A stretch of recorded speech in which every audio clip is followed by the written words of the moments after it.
Okay, so tuloy natin ngayon, number 3. If Renan decides to maintain 5-day safety stock, by how many units will average inventory of raw materials change? Ah, para makuha natin ilan units ba yung safety stock, we divide the annual demand by the number of business days to get magkano ba or ilan ba yung demand per day. So, 10,000 divided by 250 is 40.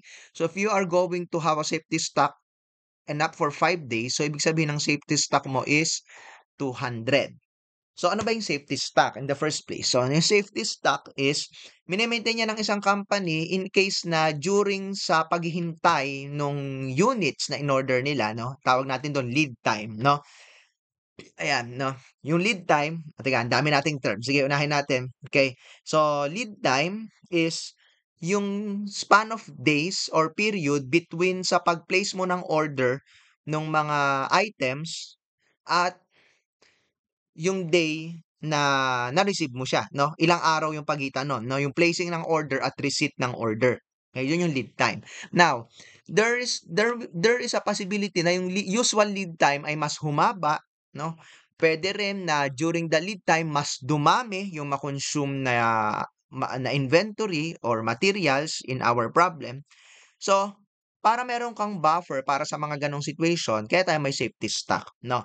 Now, so yun yung silbi ng safety stock, no? So yung kung meron kang safety stock dito na 200, ibig sabihin yung average inventory mo mag-i-increase din ng 200. So ibig sabihin, kung bawa gagamitin natin yung B, dito sa B kasi ang average inventory mo is 25. Dito is under the assumption na wala kang safety stock. Pero kung may safety stock ka pa, idadagdag mo pa yon. So sa B, no, pagsamahin natin yung B at C, no, kunwari isang situation lang siya. Ang average inventory nun is 25 plus itong 200. So that's 2,700. Okay? Okay, next question. What is the most economical order quantity for Renan? So, EOQ in short. So, may formula naman siya. No? Annual demand times 2 times cost per order. So, ito yung sagot niya. Yan. Yan. 10,000 times 2 times 1,000. So, that's 20 million. No? So, divided by carrying cost per unit na 20 pesos. So, you'll get 10 million. Kunin mo yung square root niyan, you'll have 1,000. So, ibig sabihin, ang pinaka-ideal para kay Renan is umorder ng 1,000 units per order. So, i-prove natin, no, na ito yung pinaka-ideal.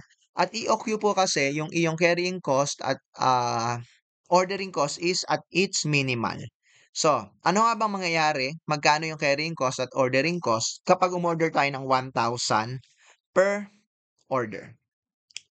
So, lumalabas na ang ating number of orders ay 10. Hindi ko pala napakita dito yung solution niya, no? 'Di ba annual demand mo is 10,000, no? So, kung order ka ng 1,000 per order, so 10,000 divided by 1,000, 10 times kang order during the year. Multiply mo siya sa cost per order, kaya ang total ordering cost mo is 10,000.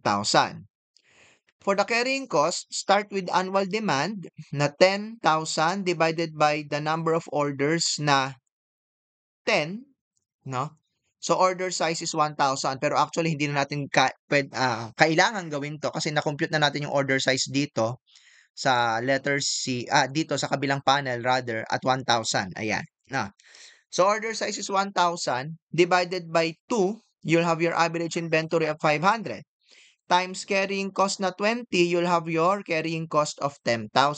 So, pag pinag-combine mo yan, our total inventory related cost is 20,000 at ito na po yung pinakamababang ma-obtain natin. At pagka nag-deviate ka sa EOQ, tataas to. Actually, medyo na-demo na siya sa A at B. Ayan, no?